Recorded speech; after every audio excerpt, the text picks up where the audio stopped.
Plein d'espoir. Hey, parlant d'espoir, puis vu qu'on parle encore de la motadine de COVID, j'ai remarqué cette semaine en regardant les notes que notre segment Québec est maintenant défini comme étant le segment COVID-19.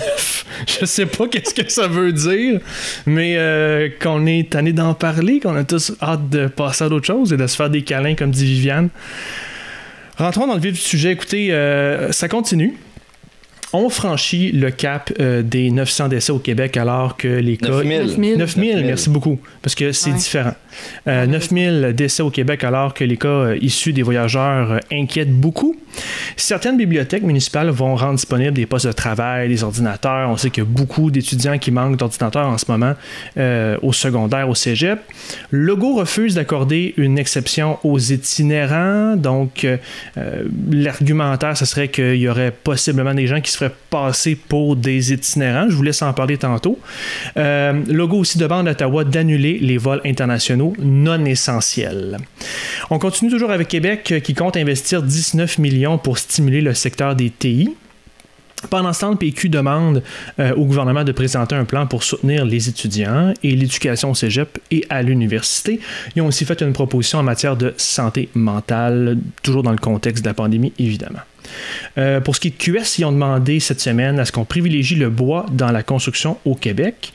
On a parlé un peu de voyage, on a parlé un peu des vols internationaux. Peut-être, je te dirais ça vite avant que Legault ferme les frontières. Mais Viviane, est-ce que ton dernier voyage au Mexique a bien été? Est-ce que tu as fait de voyage au Mexique la semaine passée?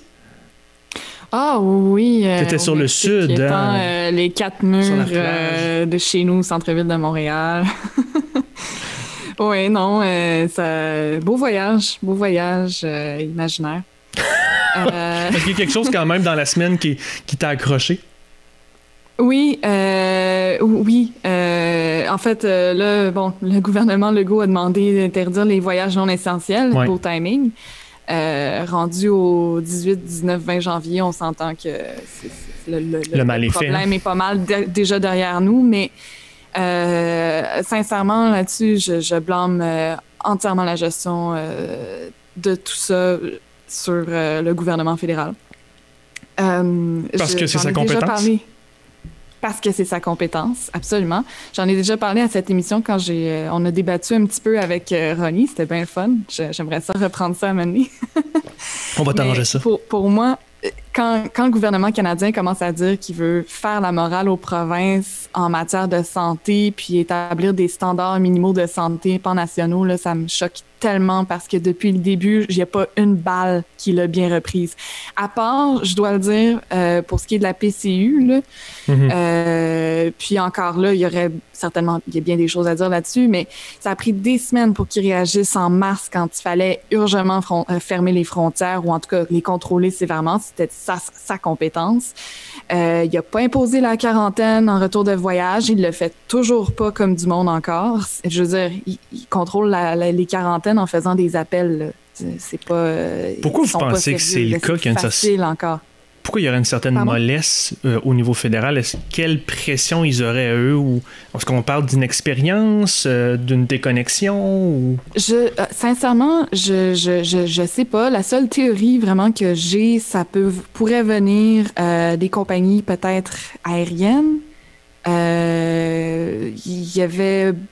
C'est une bonne période pour elles, la période des fêtes. Donc, peut-être que, étant donné qu'elles sont en grande difficulté, qu'elles refusent de rembourser les voyageurs dont les voyages ont été annulés, peut-être que le gouvernement n'a pas voulu les empêcher de fonctionner pendant cette période-là qui est bonne pour elles. Je sais pas, j'ai vraiment aucune idée pourquoi ils sont aussi lents à réagir, aussi mauvais. Puis, évidemment, là, c'est en arrière de nous, mais il y a eu tout le scandale du 1 000 $ aux voyageurs de plaisance là, qu'ils auraient pu avoir pour les motiver à faire leur quarantaine. Je veux dire, ça fait des mois là, qu'on sait que ça allait être un enjeu. Je peux pas croire qu'ils ont manqué ça dans leur projet de loi.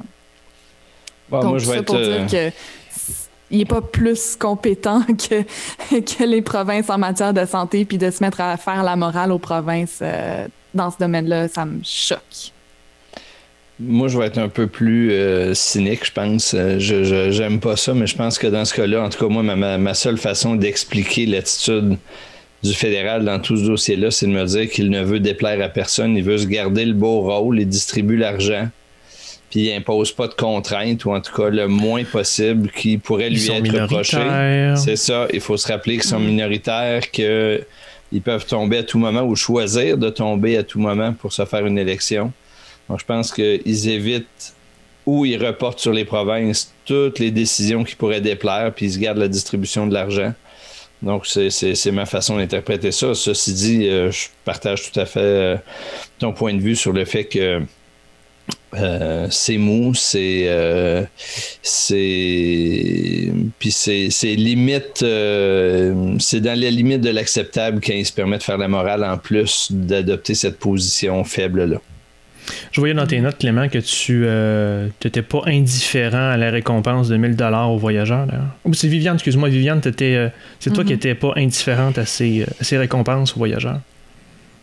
Non, parce que c'est un incitatif financier à voyager, là, carrément. D'avoir, parce que là, ce qu'il fallait faire, évidemment, c'était de décourager le plus possible les voyages de plaisance, qui est à avoir disons, oui, le terme ne me vient pas, mais des freins, qu'ils soient financiers ou autres. Il y avait moyen, même si je veux bien croire que c'est dans la Constitution qu'on ne peut pas empêcher les gens de sortir du pays, mais il y a quand même moyen de ne pas inciter, disons, là, ou de exactement, des freins, merci. Ouais. Ce mot-là, mais au négatif, de ne pas inciter les gens à voyager pour le plaisir. Et bref, là, il a fait exactement l'inverse. Ce qui me choque, c'est que là, on dit « Ah, c'est un oubli, mais oui, mais voyons donc. Vous avez pas pensé à ça? Ça faisait des mois que cette période-là s'en venait, là, puis que vous planchiez sur ce projet de loi qui allait remplacer la PCU. Je trouve que c'est de l'incompétence. Puis il faut dire aussi qu'il y a eu un bâillon sur cette loi-là à la fin, donc ils ont coupé court au débat des oppositions qui ont eu beaucoup moins de temps pour analyser ce projet-là, donc c'est vraiment la faute du gouvernement là-dessus. Clément? Moi, on a plein de raisons de déplorer les manquements des gouvernements à plein de niveaux. Là, on parle du fédéral, il y en aurait aussi au niveau du gouvernement québécois, il y en aurait dans les villes.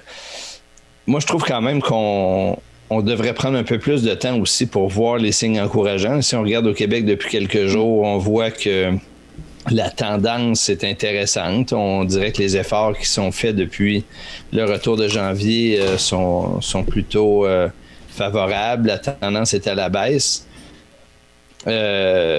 Moi, je suis assez étonné. Globalement, il y a quelques gens qui protestent contre le couvre-feu, puis c'est tout à fait possible de le dire, puis de pas se crier des noms. Il y a des raisons pour être en désaccord avec le couvre-feu. Il y a des sensibilités différentes dans la population. Mais globalement, je trouve qu'on est assez bon à le respecter, le couvre-feu. Moi, je trouve, dans mon milieu, dans mon entourage, un peu partout, c'est pas rien un couvre-feu. On connaissait pas ça, on s'y adapte. Il y a quelques excès qui restent marginaux. Je trouverais ça le fun qu'on prenne le temps aussi de se dire que globalement, la population est collaborative là-dedans. Puis qu'on va avancer, puis faire un peu de renforcement positif, puis se garder un peu de... comment je dirais, d'énergie mentale puis de place dans nos discussions pour discuter de la suite. Ça va finir, cette histoire-là. On va retenir quoi de ça pour l'éducation dans les cégeps, dans les écoles secondaires, dans les milieux de travail? Ça va influencer comment les choix du gouvernement pour le futur? Tu sais, on n'est pas obligé d'attendre que tout ça soit fini pour commencer à y penser, puis ça nous distrairait peut-être de nos chicanes puis des frustrations que les événements nous amènent.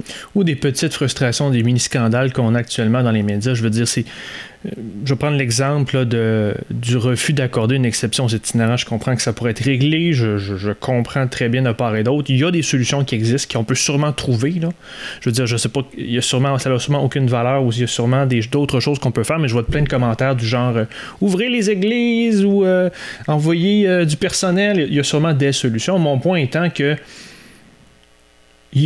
ça va retrousser, il va falloir corriger ces éléments-là, mais il ne faut pas se perdre dans ces nouvelles qu'on va passer, puis il faut aller peut-être canaliser ça dans quelque chose de positif. Oui, puis tu sais, on peut se permettre de dire que c'est pas le meilleur call de François Legault aujourd'hui de dire les gens vont se faire passer pour des itinérants. C'est une erreur, il n'a pas dû, je veux dire, clairement. Il l'a échappé. OK, il l'a échappé, c'est correct, puis il nous a montré dans le passé qu'il est capable de revenir le lendemain puis de corriger. J'espère qu'il le fera.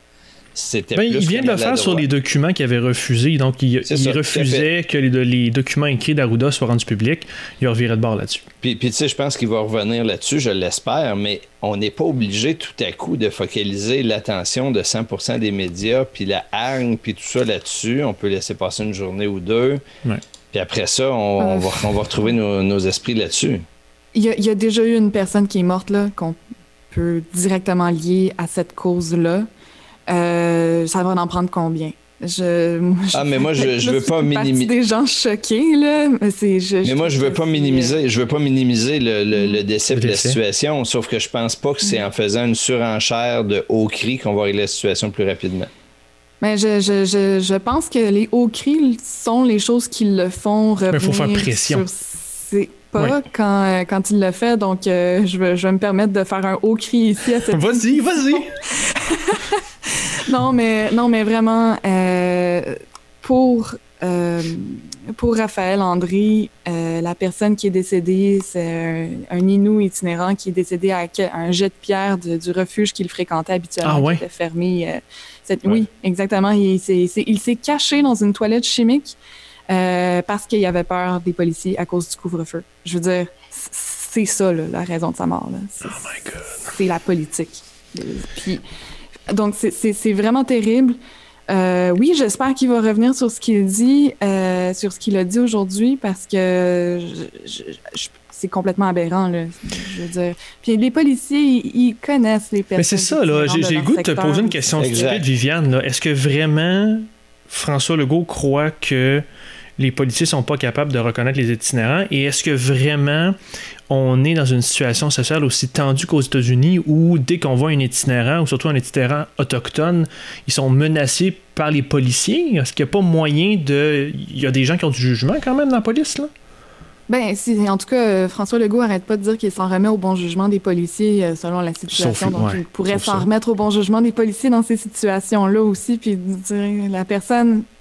C'est-tu crédible que c'est une itinérante, là, une personne itinérante? Je pense que tout le monde a eu la même réaction en entendant cette déclaration. Ben là, on le sait. Là, mais c'est pour ça que la déclaration est très malheureuse. Puis je pense que malheureusement, les itinérants sont dans des situations particulières, en particulier les itinérants qui sont de minorités visibles, autochtones, des femmes, etc., qui peuvent avoir des raisons de plus de craindre la police pour toutes sortes de raisons.